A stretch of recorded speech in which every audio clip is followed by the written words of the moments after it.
नमस्कार, स्वागत है आपका हमारे विशेष कार्यक्रम आपके सितारे में। मैं हूं आपके साथ अमन। क्या कहते हैं आपके सितारे, कैसी है उनकी चाल और क्या प्रभाव पड़ता है उनका आपकी कुंडली पर? कैसा होगा आपका आज का दिन और आज के दिन क्या करें खास? शुभ फलों की प्राप्ति के लिए क्या हो महा उपाय? आज हम जानेंगे सुंदर कांड के अद्भुत अनुष्ठान के बारे में। इस अनुष्ठान से सभी प्रकार की मनोकामनाएं निश्चय ही पूर्ण होती हैं। तो देर किस बात की, शुरू करते हैं आज का आपके सितारे। सुंदरकांड के अद्भुत अनुष्ठान से कैसे होगा महाकल्याण, तो जानिए पंडित वैभव नाथ शर्मा से सुंदरकांड के अद्भुत अनुष्ठान की विधि। आपके सितारे में आप अपने मन की हर एक जिज्ञासा को जान सकते हैं, दुविधा को शांत कर सकते हैं और अपने सवाल पूछ सकते हैं। स्टूडियो में साथ देने के लिए मौजूद हैं विश्वविख्यात ज्योतिषाचार्य और वास्तुशास्त्री पंडित वैभव नाथ शर्मा। आचार्य जी, आपका हार्दिक स्वागत है।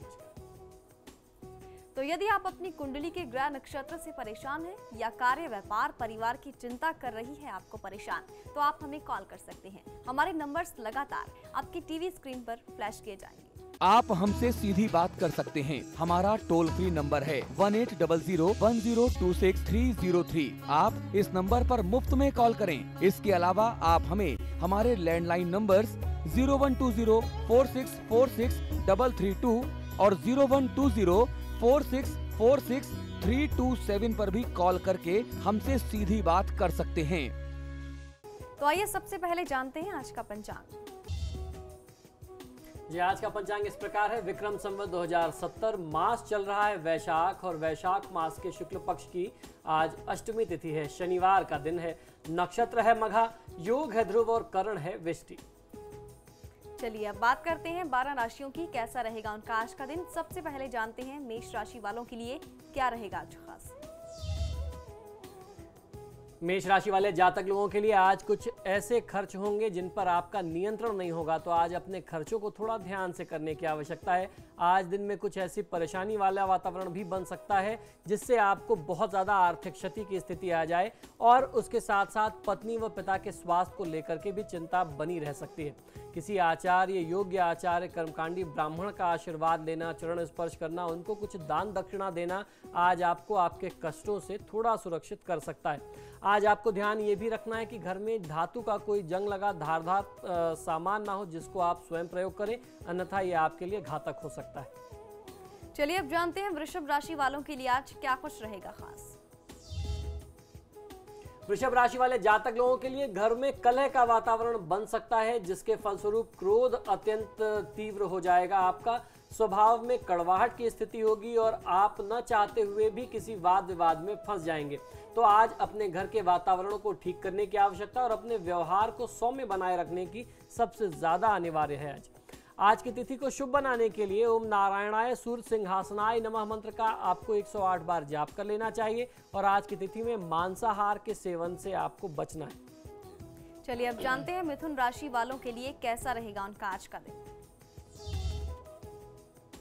मिथुन राशि वाले जातक लोगों के लिए आज आप अपनी कार्य दक्षता के आधार पर किसी बड़ी समस्या को हल कर लेंगे तथा बार बार व्यापारिक भ्रमण करने की स्थिति आज बन सकती है। इस समय पर यात्राओं का बड़ा व्यय आपके ऊपर आ सकता है। आज की दिनचर्या को शुभ बनाने के लिए शिव यंत्र को घर के पूजा स्थान में आपको स्थापित करना चाहिए और नियमित उनका पूजन दर्शन करना चाहिए जिससे आपको बहुत अच्छा लाभ मिल सकता है। किसी वाद विवाद में स्वयं को उलझाने से आज आप बचिए। और अब जानेंगे कर्क राशि वालों के लिए आज क्या कुछ रहने वाला है खास। कर्क राशि वाले जातक लोगों के लिए जीवन साथी से कोई शुभ समाचार मिलेगा। आप स्वास्थ्य को लेकर के बिल्कुल चिंतित आज आपको नहीं होना चाहिए। आपकी पुरानी स्वास्थ्य समस्याओं का समाधान आज हो जाएगा। आज की दिनचर्या को शुभ बनाने के लिए ओम नमः शिवाय का 108 बार जाप कर लेना चाहिए। रुद्राक्षी माला पर जाप करेंगे तो अति उत्तम लाभ मिलेगा। आज का समय बहुत ही बहुमूल्य है और किसी की निंदा में अपने समय को, बहुमूल्य समय को नष्ट न करें। चलिए अब देखते हैं सिंह राशि वालों के लिए कैसा रहने वाला है उनका आज का दिन। सिंह राशि वाले जातक लोगों को आज आपको रुपए पैसों के लेन देन में सावधानी बरतने की आवश्यकता है। निवेश न करें तो ज्यादा बेहतर रहेगा। नौकरी पेशा लोगों के लिए भी आज समय ठीक नहीं कहा जा सकता। उनके लिए भी कुछ कार्य क्षेत्र में उच्चाधिकारियों की तरफ से, आपके बॉसेस की तरफ से कुछ आपको प्रॉब्लम आ सकती है, तो थोड़ा सचेत रहें। अपने काम को जिम्मेदारी से निभाएं और अपने जो उच्चाधिकारी हैं, आपके बॉस जो हैं, उनसे अपने संबंध को मधुर बनाने का प्रयास करिए। आज की दिनचर्या को शुभ बनाने के लिए ओम हिरण्य गर्भाय अव्यक्त रूपिणो नमः का 108 बार जाप कर लेना। मोती की माला पर जाप करना आपको लाभ देगा। आत्मविश्वास में किसी भी प्रकार की कमी ना होने दें। चलिए अब जान लेते हैं कन्या राशि वालों के लिए आज कैसा रहने वाला है उनका दिन। कन्या राशि वाले जातक लोगों के लिए यह समय परिवार के साथ एक अच्छा समय व्यतीत करने का है, खुशियां मनाने का या छुट्टियां बिताने का समय है। संतान आपका तेज बढ़ाएगी, यानी संतान के काम से, उनके क्रियाकलापों से आपका मान सम्मान और सामाजिक प्रतिष्ठा तेज में वृद्धि होगी। आज आप बहुत सारे रुके हुए कार्य पूरे कर सकते हैं, जिसके कारण आपको आर्थिक लाभ भी मिलेंगे। आज की दिनचर्या को शुभ बनाने के लिए हरे गणपति का अपने घर में स्थापित करके पूजन करना आपको बहुत अच्छा लाभ दे सकता है। आज की तिथि को शुभ बनाने के लिए आपको ध्यान और भी ये रखना है कि व्यापार में किसी भी प्रकार की साझेदारी यानी पार्टनरशिप आप न कर बैठे। हमारे कॉलर भूपेंद्र दिल्ली से हमारे साथ बन गए। भूपेंद्र, अपना सवाल पूछिए। मैं पूछना चाहता हूँ कि जैसे मैं कोई भी काम कर रहा हूँ, जैसे कहीं इंटरव्यू देने जाता हूँ तो हो नहीं पा रहा है वो ढंग से और कुछ फ़ायदा नहीं हो रहा उसका। जी, आप अपना जन्म विवरण बता दें। 27/11/1984। जी, जन्म समय और स्थान बताएं। स्थान उत्तराखंड। जी, समय बताइए। सुबह 6 से 7 के बीच। जी, देखिए आपकी जन्म पत्रिका के अनुसार राहु की महादशा में बुध की अंतर्दशा चल रही है। यही सबसे बड़ा कारण है, ये जो राहु की दशा है, इस वजह से आपको बहुत ज़्यादा मानसिक तनाव रहता होगा और आपको अपने कार्यों में सफलता नहीं मिल पा रही है। ये राहु का सबसे प्रमुख लक्षण है। तो ऐसी परिस्थिति में ओम रांग राहवे नमः मंत्र का 108 बार जाप कर लेना। काली चीज़ों का दान करना, जैसे काले तिल, कोयला, चमड़े की चप्पल का दान करना, काले वस्त्र का दान करना, किसी दरिद्र नारायण को, गरीब व्यक्ति को, दरिद्र व्यक्ति को आपको राहु की दशा में बहुत अच्छा लाभ दे सकता है। इलाहाबाद से नागेश हमारे साथ जुड़े। नागेश, अपना सवाल पूछिए, साथ ही जन्म तिथि बता दीजिए। जी सर, मेरा एक दोस्त है सर, शुभम श्रीवास्तव सर, उसकी सर कुछ जानना था। मतलब वो 5:05 पे इलाहाबाद में हुआ था। जी जी, हेलो जी, बताइए, सुन रहा हूँ। जी, तो वो BCA कोर्स कर रहा है क्या? मतलब उसका जी, आप पहले तारीख बता दीजिए। समय आपने बता दिया, स्थान बता दिया, तारीख नहीं बताई हमें। जी, 28 अप्रैल 1994। जी, अब आप समय बताएं। जी, 5:05। सुबह का है या शाम का है? जी, सुबह। जी जी, देखिए आपके मित्र की जन्म पत्रिका में बुध की महादशा में शनि की अंतर्दशा चल रही है। बुध देव इनकी कुंडली में चतुर्थ और सप्तम भाव के स्वामी हैं। शनिदेव जो है वो एकादश और द्वादश यानी 11वें और 12वें भाव के स्वामी हैं। तो ये जो दोनों बुध और शनि का संयोग है, ये एक तरफ बहुत अच्छा बनता है, दूसरी तरफ बहुत नेगेटिव हो जाता है, बहुत खराब हो जाता है। तो ऐसी परिस्थिति में भगवान श्री गणेश और देवी दुर्गा की आराधना कर लेने से बुध और शनि दोनों के कष्टों में बहुत अच्छा आपको लाभ मिल सकता है, काफ़ी राहत मिलेगी। और उसके बाद ये कहीं किसी भी नौकरी के लिए, इंटरव्यू के लिए जाएंगे, अपना काम करेंगे तो हर प्रकार से सफलता इनके कदम चूमेगी। दर्शन फैजाबाद से हमारे साथ जुड़े हैं। दर्शन, अपना सवाल पूछिए, साथ ही जन्म तिथि बताइए। हेलो जी, हाँ पंडित जी नमस्कार। जी नमस्कार, बताइए। पंडित जी मैं फैजाबाद से बोल रहा हूँ जी।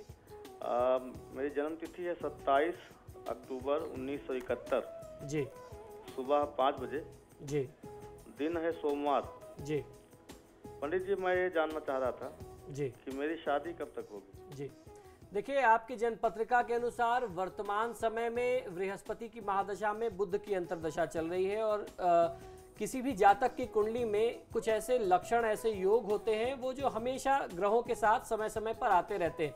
विवाह का योग पहले भी आपकी कुंडली में आकर के जा चुका है और ये जो बृहस्पति की दशा है, क्योंकि बृहस्पति चतुर्थ और सप्तम दोनों स्थानों के स्वामी हैं, तो ये संयोग दोबारा एक बार फिर आपकी कुंडली में बन रहा है बृहस्पति के समय में। तो भगवान श्री विष्णु की आराधना करें, भगवान श्री गणेश की आराधना करें, निश्चित तौर पर अच्छे जीवन साथी की प्राप्ति हो सकती है।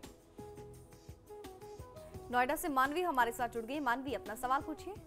जी, मेरा नाम मानवी है जी। और मेरा सवाल ये है कि आगे मैं मतलब जर्नलिज्म में जा सकती हूँ क्या? जी, आप अपना जन्म विवरण बता दें। जी, 21 अक्टूबर 1994।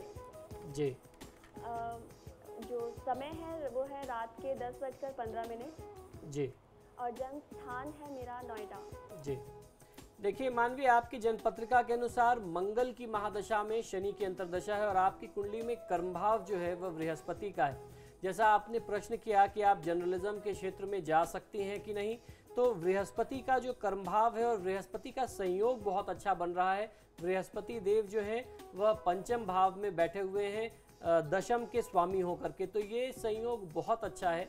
आप अपना जो कार्यक्षेत्र है वो इस तरीके का ही रख सकते हैं। वो आपका टीचिंग का पेशा हो सकता है, रिसर्च स्कॉलर हो सकते हैं, कहीं ना कहीं से जो बौद्धिक चिंतन की प्रक्रिया है, लेखनी की प्रक्रिया है, समाज सुधारक की प्रक्रिया है, तो उसमें पत्रकारिता एक बहुत ही जिसको चौथा स्तंभ मानते हैं समाज का, हमारे लोकतंत्र का, तो वो निश्चित तौर पे आपके लिए एक अच्छा पेशा हो सकता है। लेकिन उसके लिए आपको काफ़ी मेहनत करनी पड़ेगी, क्योंकि इसमें बृहस्पति के साथ राहु का जो संयोग है वो कहीं ना कहीं से आपकी इस आकांक्षा में कुछ ग्रहण भी बनाता है।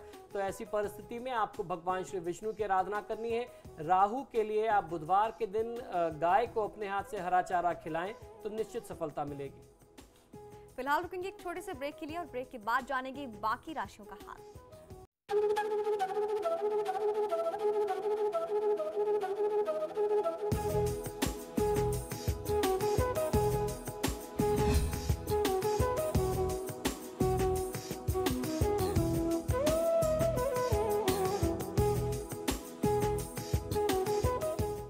ब्रेक के बाद आपका स्वागत है। चलिए आगे बढ़ते हैं और अब जानते हैं तुला राशि वालों के लिए कैसा रहने वाला है उनका आज का दिन। तुला राशि वाले जातक लोगों के लिए आज का दिन प्रचुर मात्रा में आर्थिक लाभ देने वाला रहेगा आपके लिए, चाहे वह किसी भी रूप में, किसी भी माध्यम के तक आप तक पहुंचे, किसी भी माध्यम के सहारे आप तक पहुंचे, लेकिन आज आपको धन लाभ बहुत अच्छा होगा। आज ये भी संभव है कि किसी कारण से आपको दूर की कहीं सुदूर यात्राएं करनी पड़ सकती हैं। आज की तिथि को शुभ बनाने के लिए ऋणहर्ता गणपति स्तोत्र का पाठ कर लेना आपके लिए सर्वोत्तम होगा। आज का दिन जो है वो यात्रा आपको करनी पड़ सकती है, लेकिन आपको प्रयास ये करना चाहिए कि इस यात्रा में अगर बहुत अनिवार्य है तो यात्रा करें, अन्यथा यात्रा में आपको कष्ट मिल सकता है। तो यात्रा अगर बचा सकते हैं तो अवश्य बचा लेना चाहिए। चलिए अब जान लेते हैं वृश्चिक राशि वालों के लिए आज का दिन कैसा रहने वाला है। वृश्चिक राशि वाले जातक लोगों के लिए आपको अपने कार्यों की आज प्रशंसा मिल सकती है। जो भी आप कार्य कर रहे हैं, आपके द्वारा किए गए कार्यों की आज सराहना होगी। अधिकारियों से आपको बहुत अच्छा सहयोग मिल सकता है। आज के दिन यदि आपने कोई निवेश की योजना बना रखी है तो उसमें आपको थोड़ी सावधानी रखनी चाहिए। व्यापारी वर्ग के लिए आज का दिन लाभ का समय लेकर के आ रहा है। माँ लक्ष्मी को लाल पुष्प अर्पित करना, वो कमल के पुष्प हो सकते हैं या गुलाब के पुष्प अर्पित हो सकते हैं। आप लाल पुष्प का प्रयोग करें माँ लक्ष्मी की साधना आराधना में तो बहुत अच्छा लाभ मिलेगा। आज की तिथि में मांसाहार के प्रयोग से सेवन से बचना चाहिए। चलिए अब देखते हैं धनु राशि वालों के लिए आज क्या कुछ रहने वाला है खास। धनुराशि वाले जातक लोगों के लिए आर्थिक दृष्टिकोण से दिन आपके लिए ठीक रहेगा। परिवार किसी रिश्तेदार से विवाद हो सकता है, पारिवारिक कोई ऐसा रिश्तेदार हो जिससे कोई विवाद की स्थिति सामने आ सकती है। कानूनी वाद विवाद में समय आपके लिए अनुकूल नहीं है, तो ऐसे किसी वाद विवाद से आपको स्वयं बचना भी चाहिए। और आज की तिथि में भगवान श्री भैरव की आराधना कर लेने से, भैरवाष्टक का पाठ कर लेने से या ओम भयहरणम च भैरवम इस मंत्र का जाप कर लेने से आपको लाभ मिल सकता है। आज क्रोध और उत्तेजना से आपको बचना चाहिए। चलिए अब जानते हैं मकर राशि वालों का कैसा रहने वाला है आज का दिन। मकर राशि वाले जातक लोगों के लिए, खासतौर पे नौकरी पेशा लोगों के लिए, आपको अपनी नौकरी में आज कुछ तनाव मिल सकता है और यही कुछ स्थिति व्यापारी बंधु लोगों के लिए भी होगी। कार्यस्थल छोड़ने के भी योग बनेंगे नौकरी पेशा लोगों के लिए। आपके शत्रु पक्ष आप पर हावी होने का प्रयास करेंगे। भीषण दुर्घटना भी आज की तिथि में संभावित है, जिसमें आपके और आपके संतान की रक्षा तो हो जाएगी, लेकिन इसमें कुछ शारीरिक चोट चपेट बहुत ज़्यादा लग सकती है। तो इसमें जो है आज की तिथि में आपको ध्यान ये रखना है कि वाहन का प्रयोग या तो स्वयं न करें और अगर करें तो बहुत ही आपको संभाल करके करना चाहिए। गति को नियंत्रित रखें। आज की दिनचर्या को शुभ बनाने के लिए ओम ह्रीं घृणी सूर्य आदित्य श्रीं इस मंत्र का 108 बार जाप कर लेना। एक माला यानी 3 माला आपको जाप करना चाहिए, एक माला से 3 बार। और आपको ध्यान ये रखना है कि लाल चंदन की माला पर यदि आप जाप करते हैं तो बहुत अच्छा लाभ मिल सकता है। शेयर मार्केट में जो लोग इन्वेस्टमेंट करते हैं उनके लिए दिन ठीक नहीं है, इन्वेस्टमेंट से बचिए। चलिए देखते हैं कुंभ राशि वालों के लिए आज क्या कुछ रहने वाला है खास। कुंभ राशि वाले जातक लोगों के लिए प्रभावशाली लोगों से संबंध की मजबूती और ज्यादा हो जाएगी। संबंध और अच्छे होंगे, मजबूत बनेंगे। कुछ वाद विवाद को सुलझाने में आप अपने प्रभाव का पूरा उपयोग कर सकते हैं और आज आपको अपने इस प्रभाव का प्रयोग कर लेना चाहिए। माँ लक्ष्मी को लाल पुष्प अर्पित करना आपके लिए भी बहुत ही सर्वोत्तम हो सकता है। आज की तिथि में मांसाहार और मद्यपान, नशीले पदार्थों के प्रयोग से सेवन से आज आपको बचना है। चलिए देखते हैं मीन राशि वालों के लिए आज क्या कुछ खास रहने वाला है। मीन राशि वाले जातक लोगों के लिए प्रतिष्ठा बढ़ने वाली कोई बात हो सकती है जिससे आपके सामाजिक मान सम्मान प्रतिष्ठा बढ़े। काफी महत्वपूर्ण लाभ प्राप्ति की संभावना है। धन की स्थिति बहुत ही मजबूत रहने वाली है। इसे मजबूत बनाने के आज आप कुछ और भी भविष्य पे आधारित कुछ कार्यक्रम बना सकते हैं। कोई कार्य योजना ऐसी बनाएंगे जिससे आपको आने वाले समय में भी अच्छा धन का लाभ हो सकता है। आज की तिथि को शुभ बनाने के लिए मां अन्नपूर्णा को दूध से निर्मित नैवेद्य का भोग अर्पित करें और उसके साथ साथ आपको ध्यान ये रखना है कि आज आप मांसाहार और मद्यपान के प्रयोग से बचें।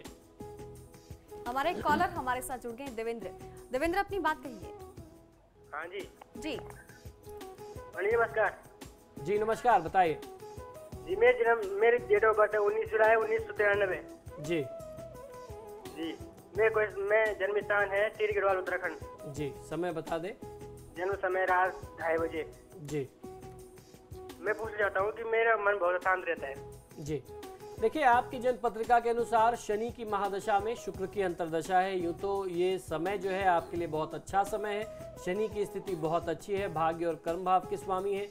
मन अशांत आपका नहीं होना चाहिए, लेकिन अब किन्हीं भी कारण से हो रहा है तो ऐसी परिस्थिति में आपको भगवान शिव की आराधना करनी चाहिए, क्योंकि कहते हैं चंद्रमा मनसो जाता, चंद्रमा मन के कारक होते हैं और आपकी कुंडली में चंद्रमा और बुध का जो संयोग बन रहा है संभवतः वही आपको बहुत ज़्यादा परेशान कर रहा है। तो ऐसी परिस्थिति में आप भगवान शिव पर थोड़ा सा कच्चा दूध अर्पित करें। जहाँ भगवान शिव की कृपा आने लगेगी, मिलने लगेगी, तो चंद्रमा का जो दोष है वो तत्काल दूर हो जाएगा।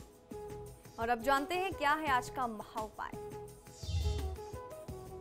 जी आज के महा उपाय में मैं आपको बता रहा हूं कि सुंदर कांड का प्रयोग कैसे कर सकते हैं। सुंदर कांड के भी बहुत सारे अद्भुत प्रयोग हैं, उन्हीं में से एक अद्भुत प्रयोग, एक अद्भुत अनुष्ठान मैं आपको बता रहा हूं। इस अनुष्ठान से सभी प्रकार की मनोकामनाएं निश्चय ही पूर्ण होती हैं। अनेक व्यक्तियों के द्वारा ये बार बार किया गया और इसका जो लाभ है वो अपने जीवन में अनुभूत है, यानी उसको करके देखा गया है। तो आज मैं आपको वही एक प्रयोग बता रहा हूँ। सबसे पहले आपको करना यह है कि अपने पूजा स्थान में श्री हनुमान जी का एक सुंदर चित्र विधिवत प्रतिष्ठित कर लें या किसी योग्य आचार्य द्वारा उसे प्रतिष्ठित करवा लें। उस चित्र के सम्मुख बैठ करके दीपक एवं धूपबत्ती जला करके आप रख लें। चित्र का यथाशक्ति भक्ति भाव के साथ पूजन करना चाहिए। पंचोपचार पूजन यदि आप कर सकते हैं तो अवश्य कर लेना चाहिए। और पूजा कर लेने के बाद श्री रामचरितमानस के किष्किंधा कांड की निम्नलिखित पंक्तियों का पाठ जो है वो आपको हाथ जोड़ करके 11 बार कर लेना चाहिए। कहई रीछ पति सुनु हनुमाना, काचुप साध रहो बलमाना, पवन तनय बल पवन समाना, बुद्धि विवेक विज्ञान निधाना, कौन सुकाज कठिन जग माही, जो नहीं हो तो तात तुम पाही। इस चौपाई का 11 बार पाठ कर लेने के बाद आपको जो है सुंदरकांड का अद्योपांत पाठ करना चाहिए, यानी आप आदि से शुरू करें और अंत तक उसका पाठ करें। तदंतर पुनः उक्त पंक्तियों का 11 बार पाठ आपको दोबारा करना है। जो चौपाई मैंने आपको बताई ये आपको दोबारा 11 बार पाठ करना है जब आप सुंदरकांड का पाठ पूरा आदि से लेकर के अंत तक कर लेंगे। इस प्रकार ये एक पाठ होता है, यानी सुंदरकांड का ये एक पाठ संपूर्ण होगा। इस तरीके से इसी विधि के अनुसार आपको यह पाठ 45 बार करना है, यानी 45 दिन में करना है। इस अनुष्ठान को आप किसी भी मंगलवार या शनिवार के दिन से आरंभ कर सकते हैं। शुक्रवार का मंगलवार या शनिवार होगा तो बहुत अच्छा है। श्री हनुमान जी के दर्शन करने के बाद और उनसे आपको प्रार्थना आज्ञा लेने के बाद करना चाहिए। इस पाठ को आप उनसे प्रार्थना कर लें और उनसे एक बार आप उनको बता दीजिए कि मैं किस कारण से किस कार्य की सफलता के लिए इस प्रयोग को कर रहा हूँ। प्रतिदिन यदि आप चाहें तो 3 पाठ भी कर सकते हैं, तो 15 दिन में ये पाठ आपका अनुष्ठान जो है वो पूरा हो जाएगा। यदि 3 पाठ न कर सके तो प्रतिदिन 1 पाठ का नियम बना लें, तो 45 दिन में आप इस अनुष्ठान को पूर्ण कर सकते हैं। अनुष्ठान के काल में अपनी दिनचर्या आपको इस प्रकार बितानी चाहिए जैसे कि श्री हनुमान जी जिससे प्रसन्न हो सके। आपको संपूर्ण ब्रह्मचर्य का पालन करना है, सत्यवादिता यानी सच बोलना चाहिए, झूठ बोलने से बचें। भगवान श्री राम का गुणानुवाद करना चाहिए, सत्संग आदि में आप तत्पर रहें तो आपको बहुत अच्छा लाभ मिलेगा। ज़्यादा से ज़्यादा भगवान श्री राम की सेवा करें, उनका ध्यान करें और हनुमान जी की प्रार्थना करें। ये सुंदरकांड का पाठ, ये जो अनुष्ठान मैंने आपको बताया, ये जो प्रयोग अभी बताया है, ये माना हुआ प्रयोग है। किसी भी प्रकार के कष्ट को दूर करने के लिए, हर प्रकार की बाधा को हरने के लिए सुंदरकांड अपने आप में एक अद्भुत चमत्कारिक प्रयोग है। तो इसका पाठ आप इस तरीके से करिए। 45 पाठ का ये प्रयोग है। आप 15 दिन में या 45 दिन में इसे पूरा कर सकते हैं और अपने जीवन के हर प्रकार के कष्टों को स्वयं दूर भगा सकते हैं। तो ये था आज का महा उपाय। आचार्य जी हमारे साथ स्टूडियो में बने रहे, आपका बहुत बहुत शुक्रिया। जय हनुमान। तो आपके सितारे में आज के लिए बस इतना ही। कल फिर होगी मुलाकात, तब तक के लिए नमस्कार।